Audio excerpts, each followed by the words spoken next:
ప్రవేశపెట్టండి. నా mind set కు తగ్గ మొనగాడిని నా ముందుకు తీసుకురండి. ప్రభు, నేను కూటమి డేటా మొత్తం సేకరించాను. డేటాతో నేనేం చేసుకోవాలా? మూట కట్టుకుని దాచుకోనా? అవసరం లేదు, పో.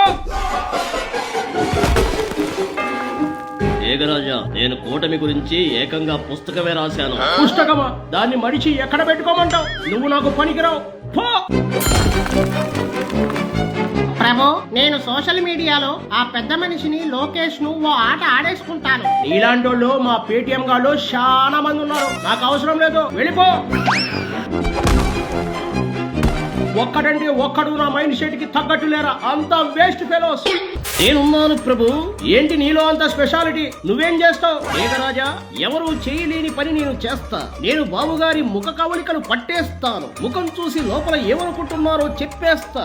నేను ఏకలవ్యుడి శిష్యుడని. నా పేరు గోకలవ్యుడు. నిశితంగా ఫేస్ రీడింగ్ చేసి మన సాక్షికి స్క్రిప్ట్ అందిస్తాను. ఏకకన్నుతో పహారా కాస్తాను. శబాష్, నాకు నీలాంటోడే కావాలి.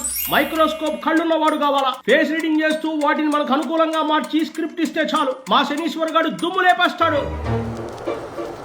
డేగరాజా, ఆయనే ఉంటే ముసుగెందుకని? ముందు మన పార్టీలో ఏం జరుగుతుందో తెలుసుకోకుండా పక్కింట్లోకి తొంగి చూడటం ఏంటి ప్రభు? అందుకే కదా 151 నుంచి 11కి పడిపోయింది. ఆ నిశిత పరిశీలన ఏదో మన పార్టీ మీద పెట్టండి. ముందు మీకు అంటిన దరిద్రాలు కనుక్కోండి.